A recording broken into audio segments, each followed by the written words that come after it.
Park Bo-gum spends less time on screen in this commercial than the apple balanced on his own head.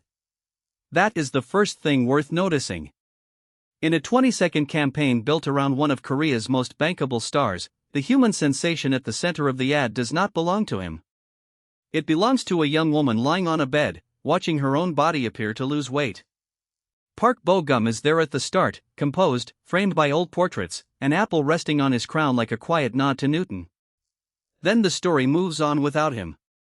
That imbalance is the detail this piece is built around, and it is worth sitting with before getting to the visual effects, because the effects are the easy part to describe. The apple is not. The commercial's stated concept, delivered in Korean text early in the spot, is about overcoming gravity through science. It is a bold claim for a mattress ad to make, and the production leans into it fully. Park Bo-gum appears first, in a bright blue suit, inside a room that looks like a laboratory reimagined by a set designer with a taste for old-world whimsy. Vintage furniture, green walls, dramatic light.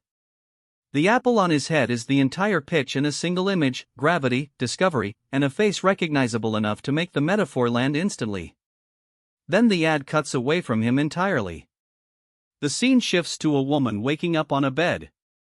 Her arms spread across the mattress. A traditional scale appears, an old visual shorthand for physical weight, immediately establishing the terms of the metaphor. And then the room starts to disobey the ad's own laws of physics. Curtains lift into the air. Loose objects drift past her. She looks weightless, as though the mattress itself has quietly cancelled gravity overnight. This is where most product commercials would struggle. Comfort is invisible. Pressure distribution, temperature regulation, spinal alignment, none of it photographs well. A campaign built entirely around those specifics risks becoming a lecture. So the ad does something else. It stops trying to explain comfort and starts trying to visualize it, turning an internal sensation into an external special effect. A feather is one of the simplest images of lightness that exists, and the commercial essentially builds an entire miniature world around that one comparison, using her body as the instrument. Most mattress commercials solve this same problem with slow motion, soft lighting, and a person sinking gently into fabric. This one rejects that entire visual vocabulary. Instead of showing a body settling comfortably downward, it shows a body lifting upward, almost escaping the bed rather than melting into it. That is a meaningfully different visual promise. It is not selling stillness. It is selling release, the sensation of waking up lighter than the day before, and that distinction is exactly why the gravity concept needed a scientific framing device before the metaphor could be trusted to make sense on its own. Which brings the story back to Park Bo-gum, and to the apple. If the commercial's real subject is the weightless woman, then his role is not to demonstrate the product at all. It is to authorize the premise. He opens the spot dressed like someone from an old scientific illustration, calm, deliberate, visually separated from the chaos that follows. His blue suit and her pink sleepwear do not just look different, they represent two different jobs inside the same 20 seconds. He supplies the credibility of the concept. She supplies the feeling the product is supposed to create. That is a specific and fairly deliberate structure, and it says something about how short-form advertising increasingly treats celebrity presence. A recognizable face at the front of a campaign does not automatically mean that face is the one selling the sensation.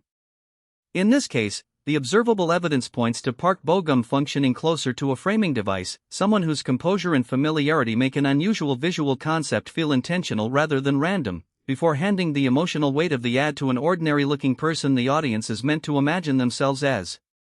It is worth being precise about what can and cannot be concluded from this.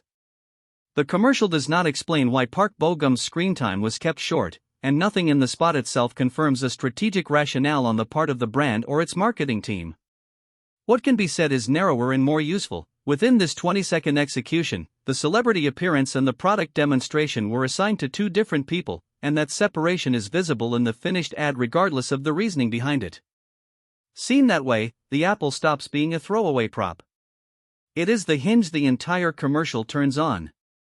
It tells the audience, in a fraction of a second, that this is a story about gravity and science before a single word of dialogue is spoken. It also marks the exact point where Park Bo-gum's function in the ad is defined and, just as quickly, limited.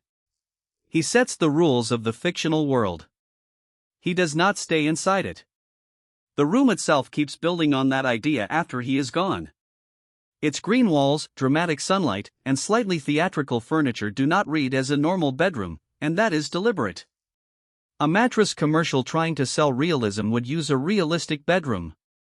This one uses a stylized, faintly surreal one, because the goal is not to convince viewers the room is real. The goal is to convince them the feeling is real, using clearly artificial imagery as the delivery method. By the time the objects are floating and the woman is drifting across the frame, the commercial has fully committed to metaphor over demonstration. There is no side-by-side comparison with another mattress. There is no spokesperson listing material specifications. Instead, there is a single, sustained visual argument: sleep well, and your body will feel like it has quietly defeated gravity overnight. That argument only works because someone established the premise first. This is where the anomaly closes its loop. The apple on Park Bo-gum's head is not simply a costume choice or a stray reference to a famous scientific story. It is the commercial's opening thesis statement, compressed into one still image, handed off almost immediately to someone else to prove. There is a broader pattern worth naming carefully here, without overstating it. Short-form advertising, particularly the kind built for social platforms and quick attention spans, increasingly separates the function of recognizable face from the function of emotional proof. One person can lend a concept legitimacy. Another can carry its feeling. This single campaign does not establish that as an industry-wide rule, and it would be a mistake to treat one 20-second mattress ad as proof of how Korean celebrity marketing operates as a whole. But it is a clear, observable example of that division happening in real time, inside a production built around one of the country's most closely watched stars. It also says something about how brands are learning to use global stars in international-facing campaigns. Park Bo-gum's audience spans well beyond Korea, and a face that recognizable does not need extended screen time to register with viewers scrolling quickly through a feed. A few seconds of a familiar, well-composed image can do the work that a full-length appearance once required. The available evidence here does not confirm that this was the specific reasoning behind the edit, but the outcome is consistent with that broader shift in how short-form campaigns are increasingly built around recognition rather than duration. What makes the choice notable is how counterintuitive it runs against the usual assumption that a celebrity endorsement means maximum screen time for the celebrity. Here, less time was arguably the more disciplined choice. Park Bo-gum's brief, controlled appearance does more work in a few seconds than a longer, more conventional pitch might have done, precisely because it does not try to compete with the visual spectacle that follows. There is also a practical production logic worth acknowledging.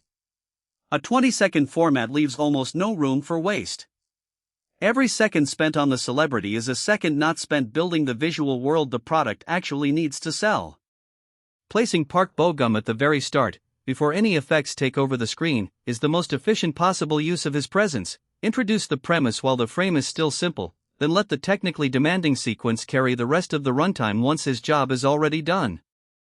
Read this way: the apple is not just a clever image.